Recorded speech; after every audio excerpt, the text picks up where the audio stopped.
Bulletin में सबसे पहले बात करेंगे विफाक और सिंध एक बार फिर आमने सामने आ गए हैं। वजीर आला सिंध मुराद अली शाह ने विफाक के लिए टैक्स जमा करने से इनकार कर दिया है। मुराद अली शाह का कहना था कि विफाक ने हमें आइन के तहत टैक्स जमा करने का इख्तियार दिया है, हम अब विफाक के लिए टैक्स जमा नहीं करेंगे। वजीर आला सिंध का मजीद कहना था कि वजीर एक्साइज सिंध को टैक्स जमा न करने से मुताल्लिक विफाक को आगाह करें। यह कहा गया है। याद रहे कि गुज़श्ता माह टैक्स वसूली के सिलसिले में विफाक और सिंध हुकूमत में तनाज़ा पैदा हो गया था। विफाक की दरख्वास्त पर सिंध हाई कोर्ट ने सिंध रेवेन्यू बोर्ड को विफाकी इदारों से सर्विसेज टैक्स की वसूली से रोक दिया था। से कोई 3 साल पहले इन्होंने कुछ 7 अरब रुपए हमारे काट दिए थे कि जी आपने हमारे सही टैक्स वसूल नहीं किया, जो कि बिल्कुल गलत था। और उस पर कई बार मैं CCI में हर फोरम पे कह चुका हूँ। पिछली जो पाकिस्तान मुस्लिम लीग नवाज़ की हुकूमत थी उसमें भी कह चुका हूँ। यहाँ पे भी जब से पाकिस्तान तहरीक इंसाफ की हुकूमत आई है हर मीटिंग में कहा है, लेकिन उसका कोई तदारुक नहीं हुआ। तो फरवरी के अंदर हमने उनको नोटिस दे दिया था कि भाई हम ये टैक्स कलेक्ट नहीं कर सकेंगे अगर आप हमारे जो अरियर्स हैं, जो आपने हमारी एडसोर्स काट लिए, वापस कर दें। जब कोई जवाब नहीं आया तो इंस्टेड के बगैर बताए उन्हें कर दिया जाए। आज एक उनको ख़त भी लिख दिया गया है। पिछली कैबिनेट मीटिंग में इसका फिर जिक्र हुआ था और बात ये कही गई थी कि हमें कोई जवाब नहीं आया। तो इससे और चीज़ का ताल्लुक नहीं। अगर ये कुछ और माजराई या कुछ ना भी होती ना तो ये स्टेप हम लेते। इसी मुतालिक मजीद बात करेंगे। नुमाइंदा जियो न्यूज़ कामरान रजी हमारे साथ मौजूद है। कामरान, कहिएगा आखिर विफाक और सिंध के दरमियान तनाज़ा क्या है? देखें, ये बुनियादी तौर पर विद होल्डिंग टैक्स जमा करता है जो फेडरल गवर्नमेंट के लिए सिंध का महकमा एक्साइज का मोटर रजिस्ट्रेशन विंग में जमा किया जाता है। और इसमें जो फेडरल गवर्नमेंट है उसने सिंध के 7 अरब रुपए जो अकाउंट 1 होता है उससे ये काटे थे और ये तनाज़ा चल रहा है। लेकिन अब वजीर आला सिंध ने स्ट्रेट महकमा एक्साइज के जो वजीर हैं उनको ये हिदायत की है कि वो फेडरल गवर्नमेंट को ये आगाह करे, विफाकी हुकूमत को, कि अब हम सिंध हुकूमत जो है या महकमा एक्साइज जो है वो विफाकी हुकूमत का ये जो विदहोल्डिंग टैक्स है ये जमा नहीं करेगा। अगरचे ये अभी बाकायदा तौर पर तहरीरी हुक्म CM हाउस से नहीं आया है।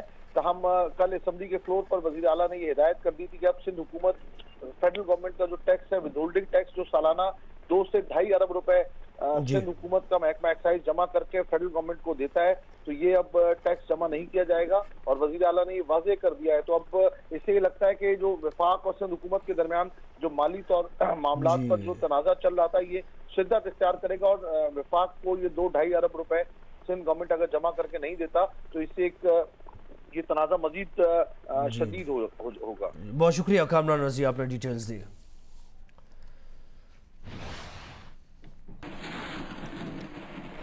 कराची में पाकिस्तान स्टॉक एक्सचेंज पर हमले में मुलव्विस दहशतगर्द शहर में कब दाखिल हुए, हमले के मकासद क्या थे, दहशतगर्द क्या मनवाना चाहते थे, तहकीकात जारी है। इस सिलसिले में तहकीकाती हुकाम के मुताबिक दहशतगर्द हब के रास्ते कराची में दाखिल हुए। हमले में ज़ेर इस्तेमाल गाड़ी 4 रोज काबुल पुरानी सब्जी मंडी के शोरूम से खरीदी गई। गाड़ी ट्रांसफर की शर्त पर एक दहशतगर्द ने गाड़ी अपने नाम कराई।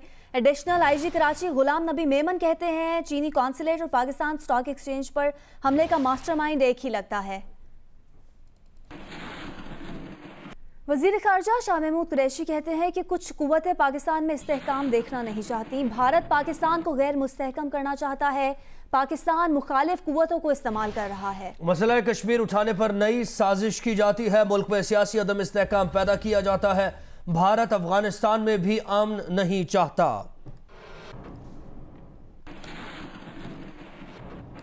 पाकिस्तान का कहना है कि पाकिस्तान स्टॉक एक्सचेंज पर बैरूनी मदद से होने वाला बुज़दिलाना हमला पाकिस्तान मुखालिफ रियासती दहशतगर्दी का अक्कास है। पाकिस्तान दुनिया को भारतीय क़यादत की तरफ से रियासती दहशतगर्दी को बतौर हथियार इस्तेमाल करने की धमकियों से आगाह करता आया है। आलमी बिरादरी भारत की जानिब से हमसाया मुमालिक में दहशतगर्दी कराने का नोटिस ले।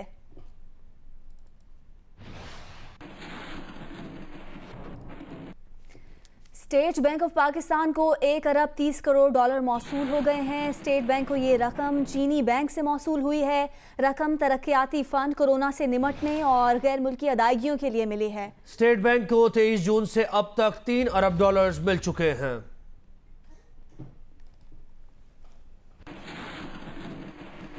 पंजाब में आज रात खत्म होने वाले स्मार्ट लॉकडाउन के बाद नई हिकमत अमली तय कर ली गई है। डिप्टी कमिश्नर्स को इख्तियार दे दिया गया कि वो कोरोना केसेस की तादाद के पेश नज़र अपने इलाकों को सील या खोलने का फैसला करेंगे।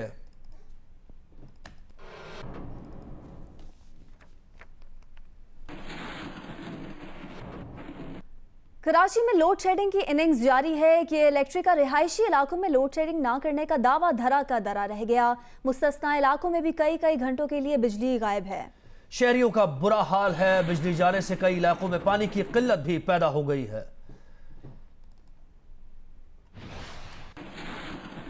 उधर जामशोरो पावर हाउस से बिजली की फराहमी मुकम्मल बहाल कर दी गई है। रात गए पावर हाउस में आग लगने से 66 ग्रिड स्टेशन बंद हो गए थे और 10 अजला में तारीकी में डूब गए थे।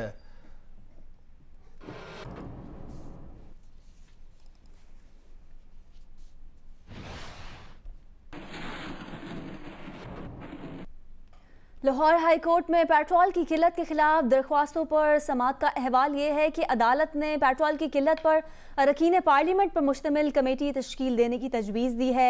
चेयरपर्सन ओगरा को जुर्माने के 1 लाख रुपए बार एसोसिएशन अस्पताल में जमा कराने का हुक्म दिया गया है।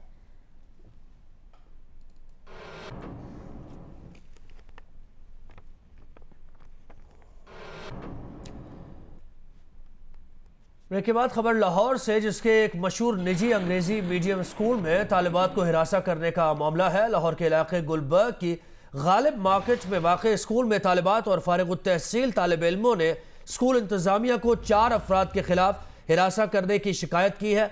चारों अफराद की जानिब से भेजे जाने वाले बेहुदा पैगामात, वीडियोज़ और तस्वीर सबूत के तौर पर पेश की गई। तालिबात ने टीचर के क्लास में बदतमीजी करने और अकाउंटेंट के नामुनासिब रवैये की शिकायत की। स्कूल इंतजामिया के मुताबिक जिन 4 अफराद के खिलाफ शिकायत की गई है उनमें chemistry teacher, admin officer, accountant और चौकीदार शामिल हैं। स्कूल इंतजामिया का कहना है कि शवाहिद मिलने के बाद चारों मुलव्वस अफराद को मुलाजमत से निकाल दिया है। स्कूल इंतजामिया का यह भी कहना है कि admin officer Aitzaz, accountant Umar, चौकीदार शहजाद और केमिस्ट्री टीचर जाहिद वड़ाइच की बरतरफी के लेटर जारी कर दिए गए। तालिबात का कहना है कि उन्हें एक खातून टीचर ने अपने साथ होने वाली ज्यादती का भी बताया था। तालिबात ने इल्जाम आयद किया है कि टीचर मसले का हल निकालने की बजाय हमें ही समझाती रही। दूसरी जानिब पुलिस का कहना है कि स्कूल इंतजामिया की जानिब से चारों मुलव्वस अफराद के खिलाफ कार्रवाई के लिए उन्हें अब तक कोई दरख्वास्त नहीं मिली है। मजीद जानेंगे, नुमाइंदा जियो न्यूज़ उम्मे फरवा इस वक्त हमारे साथ मौजूद हैं। उम्मे फरवा, बड़ा हसास मामला है, क्या इस मामले में पुलिस अस खुद कोई कार्रवाई नहीं कर सकती, जबकि स्कूल इंतजामिया ने चारों मुलव्वस अफराद के खिलाफ सबूत की मौजूदगी पर उन्हें मुलाजमत से निकाल दिया है? क्या इतना सिर्फ काफ़ी है?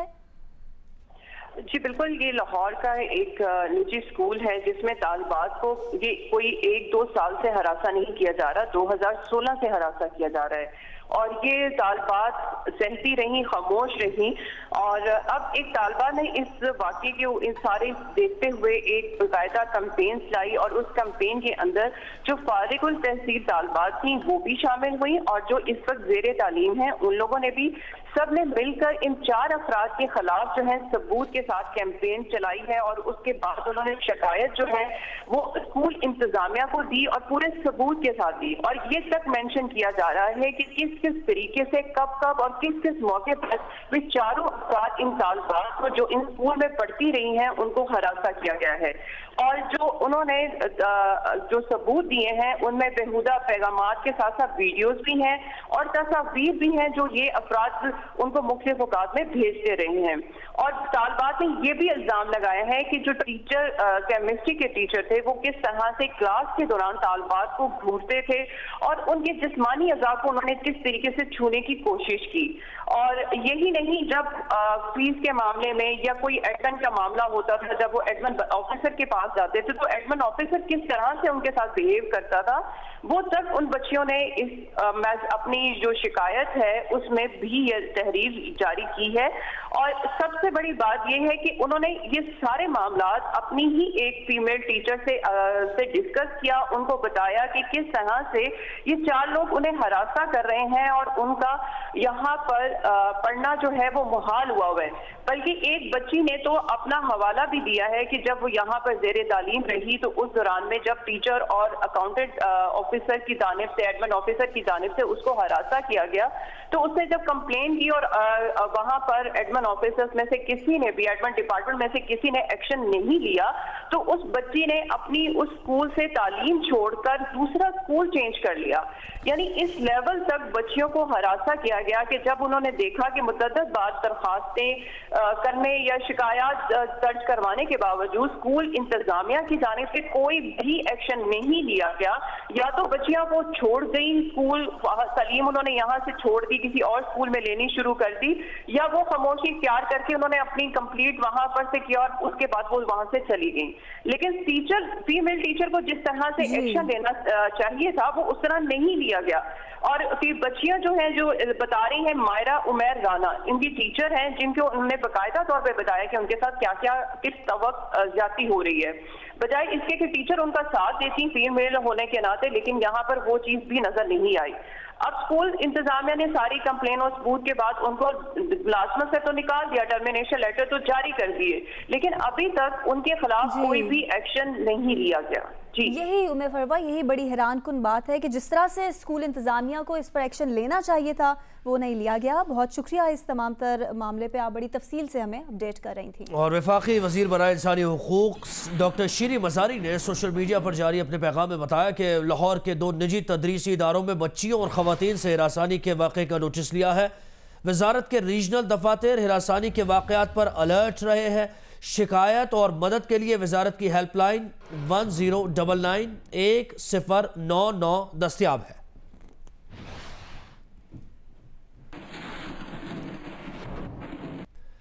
जस्टिस काजी फाइज ईसा के खिलाफ वीडियो वायरल करने का मामला, इंसदाद दहशतगर्दी अदालत ने मुल्जिम आगा इफ्तिखारुद्दीन को 7 रोज़ा जिस्मानी रिमांड पर FIA के हवाले कर दिया। अदालत ने मुल्जिम का तिब्बी मुआयना करवा कर रिपोर्ट जमा कराने का हुक्म भी दिया।